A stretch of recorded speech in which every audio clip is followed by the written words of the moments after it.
Hello! Welcome to another new episode of the Nitty Digit Podcast. I am your host, Jay, aka Jennifer.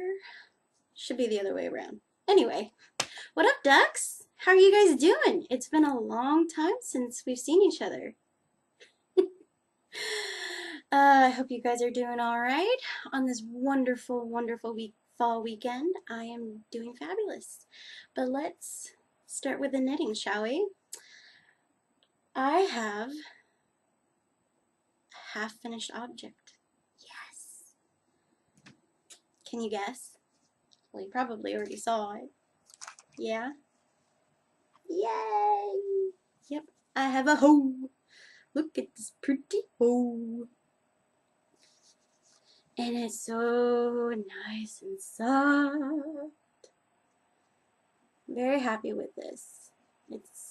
And I keep getting wonderful comments on this, on Bart, wherever, that everyone loves this color, and I quite agree. It's not just gray, it's not just blue, it's just a beautiful, beautiful, it's just very, very different. The pattern is the Honey Badger by Irish Girl Knits, who is local to me. The yarn, once I have the tag, is Kitchen Sink Dye Works in her Luxe Merino sock yarn. She is no longer dyeing, so maybe you can get some yarn off D-Stash on Ravelry, but she's no longer dyeing. She's just focusing on the pattern side of knitting.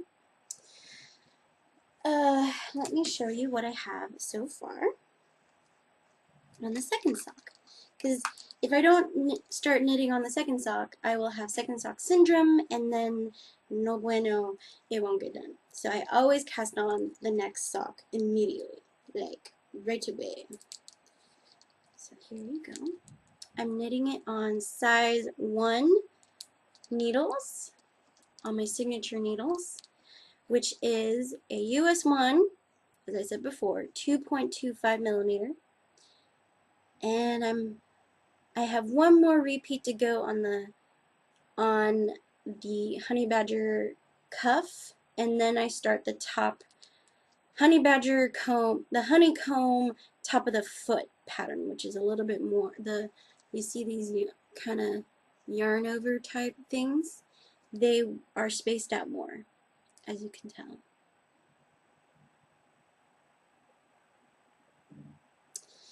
And as I said, this is Kitchen Sink Dye Works, which I got on my first year at Stitches South. I can't remember what year, though. It's a few years ago. 3 years ago. Kitchen Sink Dye Works. And the colorway is Edgar in her Luxe Merino Fine, which is superwash merino, cashmere, and nylon.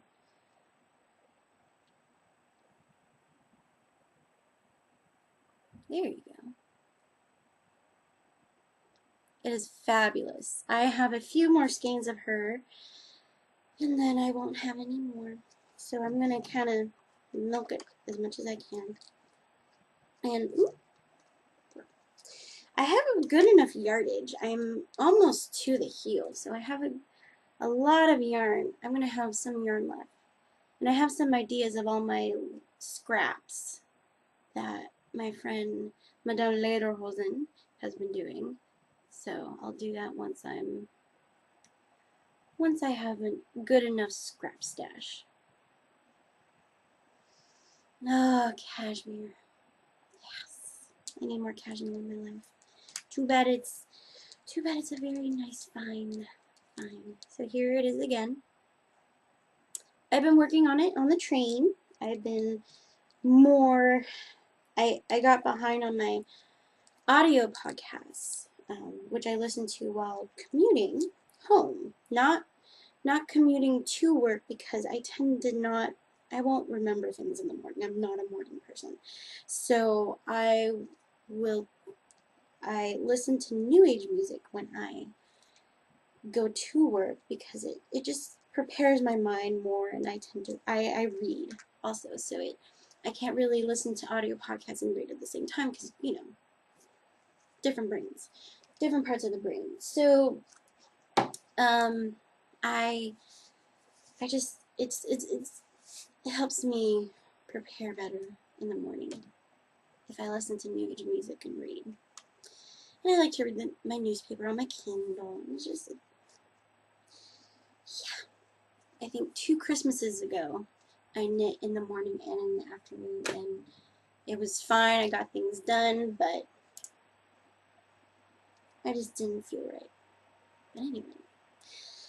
Alright, my second project, my Traveling Woman project. Well, I was hoping I'd be done with this, but I'm almost there. I seriously am almost there. See where I'm at? So I finished, there are 2 charts, chart A and chart B. And I finished chart the amount I needed to do on chart A, and I'm now almost all the way halfway done with my chart B. I'm getting a little nervous, which I'll show you in a bit. I promise I'll show you in a bit. I said that in the last episode, and then I forgot things. Because I have a mind of Swiss cheese. So you can kind of see.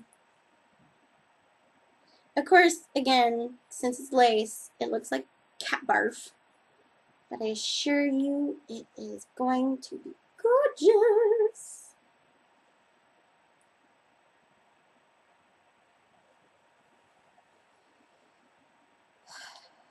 Again, this is the Traveling Woman shawl. It is a paid pattern, so that's why I'm trying not to give it too much away.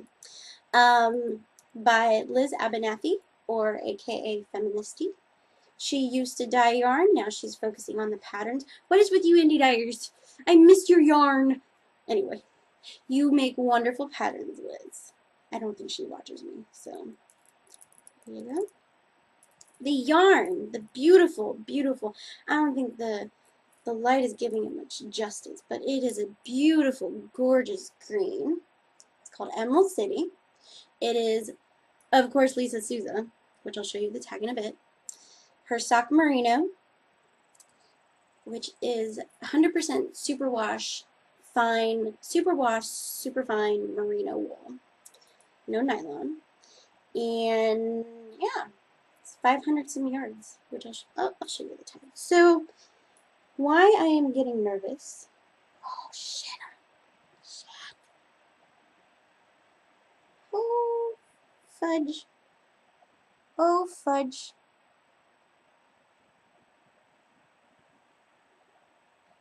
Uh-oh. I lost a stitch marker. And I lost, fudge.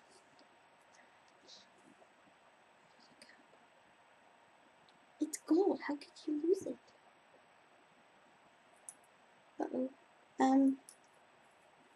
See, this is what happens when you get overexcited about your shawl. It's probably under my bed. No. Oh, found it. I have beige carpet. Hold on.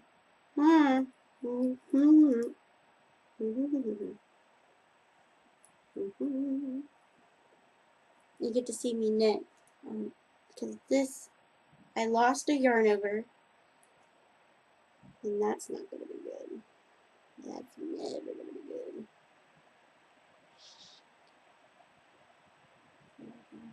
Excuse my language, by the way. As everyone knows, you tend to swear when you lose stitches, right? Thankfully, I just lost a yarn over. I didn't lose any yardage. Okay. You didn't expect to have shawl surgery on the air, right? Goodness gracious. I'm going to put this aside. Sorry. Anyway, so the reason why I'm nervous, other than losing stitches, goodness gracious, you guys, is I have this much yarn. I have about 5 more rows to go, And you see how long it is. And it's filled with yarn eating properties, and the bind off is also yarn eating. So, feels like I have enough. And I know I get very nervous, as example of my earlier episodes when I was doing, it was a cookie ASOC. Yeah, it was a cookie ASOC in Blue Moon Fiber Art Socks That Rock, and because it had cables, I thought it was eating up too much of the yarn, and I got nervous and I bought another skein, and it turns out I didn't need to worry. So I'm not going to worry right now. I'm just going to be a little bit nervous. I'm hoping to knit more tonight. So, hee hee. We'll see. I think I can make it. I think I can make it. I think I'm just being a little too worried. So, we'll see. Now, if I could stop losing stitches, I'll be fine. Thankfully, it wasn't too bad. So that's what I've been knitting lately. I've been very happy with my knitting. I think up next I'm going to make either, which is not on my queue, either, well, it could be on my queue. I really want to work on some unplanned yarn from my stash that are more recent purchases, and I want to either make a cowl or a hat, because it's becoming cold while walking to the BART train, and I want more hats. So we'll see. We'll see. Alright, nails. So, what was it? Last time I had Why Not with Sally Hansen. Loved it much, but it was chipping.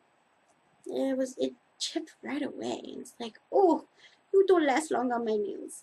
So, before it got too bad, I scrubbed it off and I put on, although I know I did it before, but I never took a picture of it, and I finally took a picture of it for you guys. It's Karen by Julep. Oh, too low. So there we go. So I finally took a picture of it for you guys. So here you go.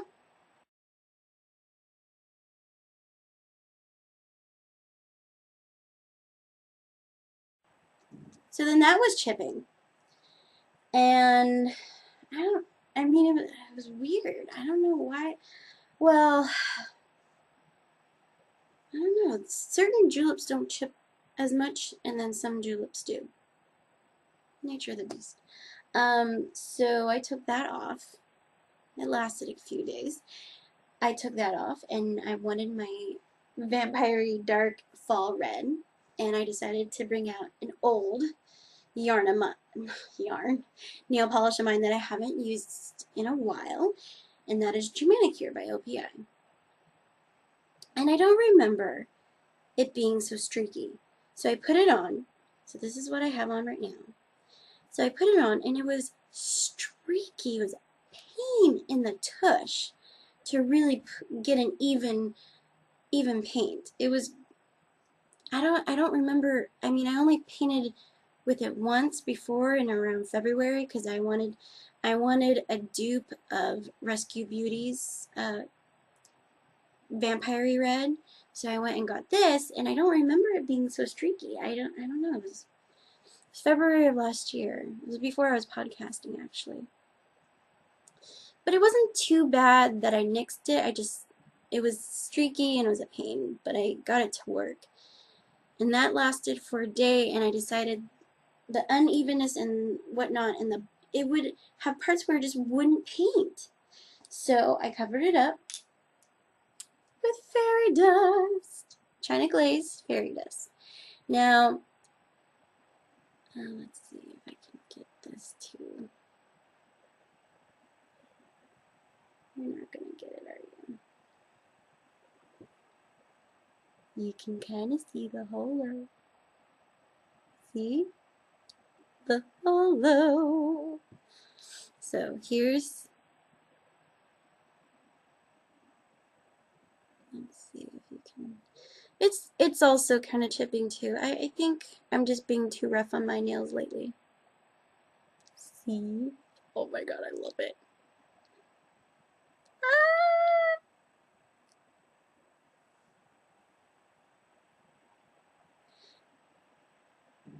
There's sun in my living room right now, so I need to take a picture of it before it dies. And it's not photo worthy, but I was a lazy person this morning slash afternoon. And as I was knitting, I was like, rainbow! Hello, rainbow! But you guys can't see it as well. But it's shiny. I finally got, I love Posh, but I knew that I wasn't putting it on very well because it wasn't as shiny as I thought it would be, but now it's definitely, I figured out the crazy method of Posh. But you see how there's some chipping right here and then right here. Yeah. Oh, there you go. Or not. My camera's being a bumhole. Jesus, swearing today. I really don't swear that much. Whee! So that's what I had. Whee! Anyway, so that's what I have on. Yay! Alright. I know. Well, when I podcast back to back, I don't have much nail stuff to show because, you know, it's only been a week. That's alright. You don't need to hear me blabber on about nail polish, right? Alright, books. Book talk. So, I wanted to do an author spotlight this week, but I didn't have a chance to go to the library in time. I blame being lazy. I deserve to be lazy now and then, okay? Alright, so I decided the theme for this week is going to be what Jay has been reading in her book club. So last month we read Jess Walter, Beautiful Runes. This is a recent one. This has been on the New York Times list for a while. Then that's actually why we decided to read it. It was because, alright, we've heard this is good and it sounds interesting. So let me read to you the back. From the moment it opens on a rocky patch of Italian coastline, circa 1962, when a daydreaming young innkeeper looks out over the water and spies a mysterious woman approaching him on a boat. Jess Walter's Beautiful Ruins is a dazzling yet deeply human roller coaster of a novel. From the lavish set of Cleopatra to the shabby revelry of the Edinburgh Fringe Festival, to the backlots of contemporary Hollywood, Beautiful Ruins is gloriously inventive and constantly surprising, a story of flawed yet fascinating people navigating the rocky shores of their lives while clinging to their improbable dreams. So,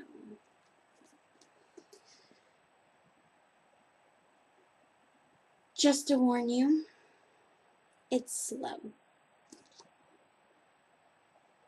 It's slow.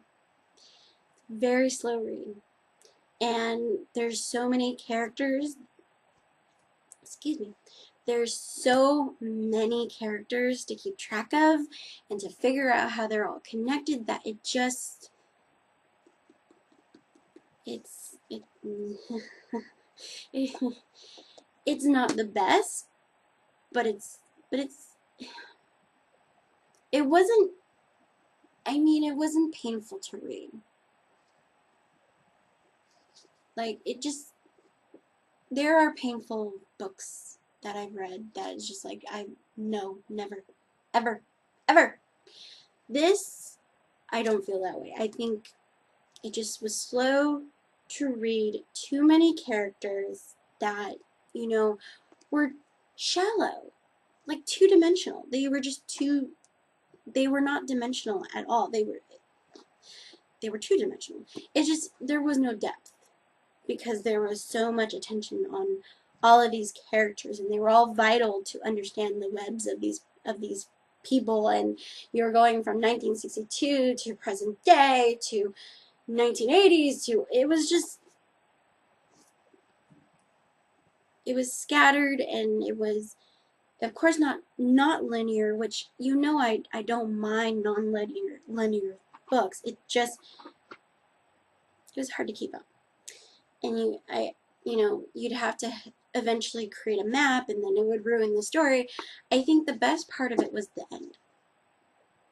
My favorite part was the end. Not because it ended, but just,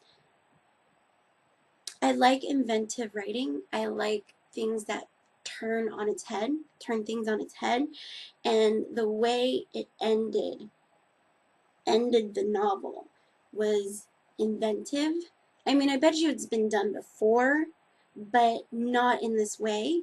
Like, I could visually see it, and since it is revolving around Hollywood and movies, it was a great way of interpreting the medium, like meshing the mediums together in a great way. So that was my favorite of the book, was the fact that it was a very different way of wrapping up the story. So yeah, that was the only good thing. I mean, I liked some of the characters, and to be honest, I liked, even though they were shallow, they were human. It wasn't, there was not a classic hero or a classic good guy or a classic bad guy. Or, if they were a bad guy, they were really a bad guy. It was human in all of its forms. So I liked that. I like my characters to be human, because then I don't have to live up to something, So yeah, I mean, I really think you should try it for yourself, just to see if the back sounded good to you. But I felt it was slow, and I felt there was just too much going on. But enjoy the ending.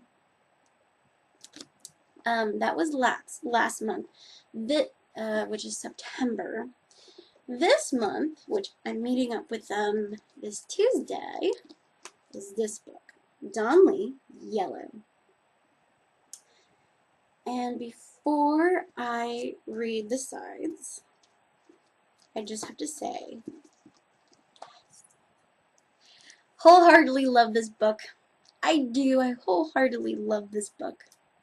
Amazing. Let me read the synopsis. Synopsis. Set in the fictional California town of Rosarita Bay, Don Lee's Yellow is a fresh, contemporary vision of what it means to be Asian in America, a post-immigrant examination of identity, race, and love. In this sophisticated and provocative collection, Korean, Japanese, and Chinese Americans flirt across and within racial lines, and end up facing not only fears of being ethnically yellow, but also the universal terrors of failure and abandonment.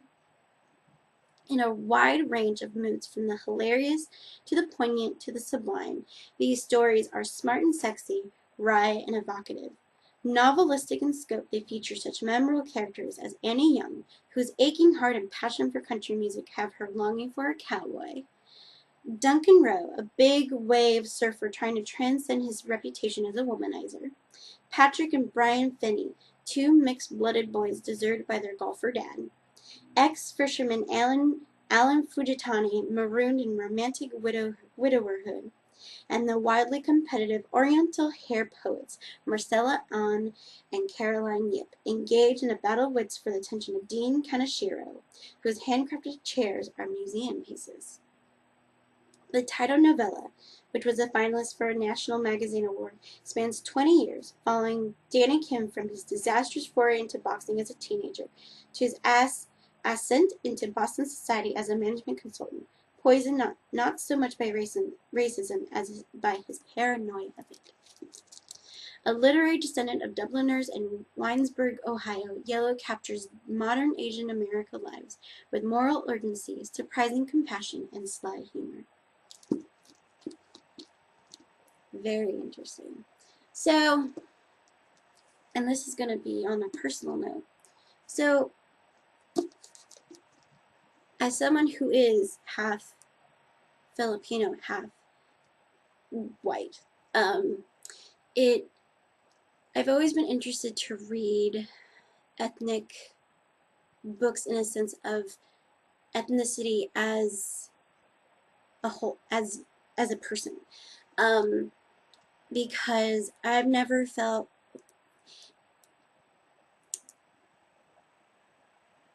how to describe it? I've never felt fully one race or the other. I've never. I am who I am. I'm a mixed race, and the story, the two boys, the mixed race, they are actually half Filipino, half white, and it was interesting to read. I mean, the race, you know, it felt very much like my life because race for them was not. It wasn't part of it. It was very much like people tried to make it a race thing, and it's not. Because I guess to explain, the Philippines in itself has been as a mixture of other races. I mean, if you can tell in the book, in the synopsis, the Philippines was completely not even mentioned. It was Korean, Chinese, Korean, Japanese, and Chinese. Filipinos, nah, they're not really Asian, but you bunch them in Asia. But you know, it's Filipino is seen as Asian, but also Pacific Islander. And my friend has a favorite thing where in college, it would drive me nuts. It would drive me nuts when people say, "Oh, you're just Asian." I'm like, nope. Technically, Filipinos are Pacific Islander. And it wasn't until my mom said, "Shut up, we're Asian," did I finally say, "Oh, fine, Asian." But I'm not. I mean, but I'm also half white. You know, my father's culture. It's just, you know, and I remember people would always say, "Pick one." It's like, no. I mean, I was either too Asian to be white and too whitewashed to be Asian. You know, and so this book in its whole was just, it was intriguing to read about the generational, not being from another country and moving to America, being someone who's lived here all their lives and still having to debate ethnicity and race and trying to explain to people that it's not. I mean, I have my traditions, I have my culture, I have everything, but I'm just me. I'm not all one thing or all another thing. That why do I have to choose? I am who I am. I am half Filipino, half white. I like rice, but I enjoy potatoes too. You know, it's anyway. Anyway, so it was a very fast read, and I loved it, and the writing was fantabulous, and it hit a personal spot for me. So it really did hit a very personal spot for me in regards to ethnicity and race and whatnot. So yeah, and to, you know, people ask me all the time, you know, how is it living as a mixed race? And it's like, I I live in California, so honestly, never dealt with racism. I don't think. I think closest to racism I've been affected with, if you really want to call it racism, is when I was at a nail salon getting a pedicure, and the woman kept asking me where I was from. But she was also of some Asian. I'm not gonna guess, but and she kept saying, "Where are you from? Where are you from?" I'm like, "I'm from here, California." You know, and then she kept asking, "No, but where are you from?" And I understood where she was getting at, but it was clearly, it was just, to me, don't ask me where I'm from. I'm from here. I'm from California. I was born and raised in Northern California. I'm not from anywhere. Just because my skin is a different color does not mean I'm from anywhere. And obviously, from my accent, I was born here. But that's, that's the closest I've been in is a pain. It's a very big pain. But, or, people will keep looking at me. And it's not even, what's funny, it's not even Caucasians. It's people of Asian descent or other descent saying, kind of staring at me. Until finally they're like, okay, I have to ask. And it's like, yes, I know. I have very different features. I have a lot more of my father in me than my mom, but I have a different colored skin. So you're just going to keep looking at me until you ask. When I was tutoring, I had one kid finally say, "Are you Cuban?" Like, no, I'm not Cuban. No. That was the most outrageous I've ever heard of, because people will try to guess. They're like, Hawaiian? Native Hawaiian? Nope. I wish. Beans then. But no. Let's see. Japanese. I've gotten Japanese when I'm in the winter and I'm lighter. Or when I used to get it more when I didn't have my glasses, when I wore contacts. So let me take them off. Yeah. I look with the eyes. See? You definitely can see more. But when I have my glasses, that's actually why I like wearing glasses. It fits me more. Not, God. Anyway, I'm going to stop babbling, because obviously I'm babbling now about personal stuff rather than the book. I really think you should read this. I really think you should. And there's not a lot of, there's, the usual, but it doesn't go into detail about sex and whatnot. So it's a delightful, beautiful read. Yeah, you should read it. Alright, so that's it. No wish list, because again, hiding. I'm hiding. And I don't have any parade. None! Well, other than, I bought this shirt a while ago. So, if you want to see it, it's huge, so hold on. Of course, shirt woot. Yes, it's Einstein doing his usual tongue, but if you look at the shirt and the glasses, it's supposed to be Duck from Back to the Future. So it's Duck Einstein. I thought it was funny. No one has gotten it. I think I've been the only one that just like, oh my god, that's so cool. Whenever I wear it out, no one has figured it out. They're like, it's Einstein. I'm like, but look at what he's wearing. Alright, etc., etc., etc. It's going to be a short show, people. TV. So I've been watching some good stuff. Oh my gosh. But there's a new show that just premiered on Thursday, which I wholeheartedly approve. I watched it last night. It is fantabulous. It is called Once Upon a Time in Wonderland. So it is a spinoff of Once Upon a Time. So if you like Once Upon a Time, I really think you should check the spinoff out.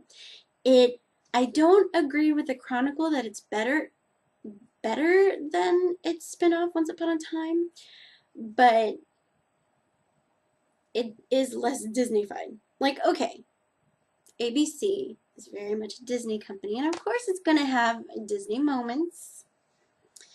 I'm not surprised, but it's actually less Disney-fied. If it's not even a word, it's less Disney. So there's Jafar in it, yes, and Alice is of course dressed in how the cartoon is, but everything else, it's very different. And so far with the first episode, you're just, you're kind of following the plot line. And it's definitely not Disney in the plot line. And you get to know Alice and you get to know the other characters around it. I'm not a big fan of the Queen and the San Francisco Chronicle was saying, oh, she can't act, blah blah blah. I don't think it's not because she can't act. It's just she's not Regina. So I agree with them. She's not Regina. She's just annoying. It's like you have big lips and you're just like, darling, you can't live without me, darling. And it's like, I it doesn't fit you. Maybe it is a bad acting. I don't know, but it was just like it doesn't fit. Why are you saying darling? It's like you should be if you're gonna be evil and villainous and be all darling, you should have like a cigarette in your hand, like Cruella de Vil, and say darling, darling with a fur coat. I don't know. It just didn't fit. But everything else, I'm curious to see where this is going. So it's Once Upon a Time in Wonderland. It is on Thursday nights. So if you're already crammed with a lot of Thursday night shows like Scandal, Glee, I have Glee, Scandal. What else is on Thursday nights? Oh, Michael J. Fox, the Crazy Ones, which I talked about last week. God, what's on third? Well, now, Once Upon a Time in Wonderland. I have Hulu Plus. It works. So if you can add more shows, definitely watch Once Upon a Time in Wonderland. Speaking of Glee, if you have not watched this week's Glee, bring out the tissues. Just bring it. Just know you're gonna bring it. Okay? I thought it was a very respectful memorial for Corey Monteith. If you don't watch Glee or don't follow the gossip, Corey Monteith was one of the actors in Glee. He played one of the main characters, Finn. He was like one of the main characters. And he in the summer recently passed away from drug overdose, and yeah, it actually brought up the topic of being an addict, and because he had been in and out of rehab and whatnot, and I couldn't tell he was a drug addict, and unfortunately I was part of that too. I'm like, I didn't know he was a drug addict because I don't follow gossip. I depend on my mom and my friend Sammy to tell me the gossip because I was just like, what? He was in rehab? But it's a very hard subject that, people will disagree and whatnot. But anyway, so he passed away this summer from drug overdose, and of course it wasn't planned. He was still on the show, and I honestly thought that they were going to make it a lesson. Like all of a sudden, Finn's character, who was not at all into drugs, not at all into that sort of thing, make it a teaching thing, but they didn't, and I really like that. You don't know how Finn died, and it was just it was really great, and sorry, it was really good. Like I enjoyed Finn's character. I wasn't attached to him as much as I am to the other characters, but he was a good character and I enjoyed him, and it was just really sad. And just to me, a loss of life is sad, especially the way it was, and just yeah. So yeah, watch Glee. I actually am really hoping that they get better plot lines for their high school part, because the main characters of Glee, most of them have graduated, and some of them have gone to the wayside, which is fine. But the main guys are, we're watching them from New York, going on trying to make it on either in college and whatnot. And then they have the high school part, which some of the main characters were juniors, et cetera, et cetera. And then they added new people, which I can't stand the new people. I really don't like the high school plot at all. I really prefer just watching Kurt and Blaine and their fabulousness. So I'm really hoping they change it up or do something because I can't. And speaking of Asian politics and whatnot, I cannot stand what they are doing to Tina. I just can't stand it. I mean, it's just she's so even in the episode that was in memoriam of Cory Monteith, she had to say something that was just like outrageous and just like ew.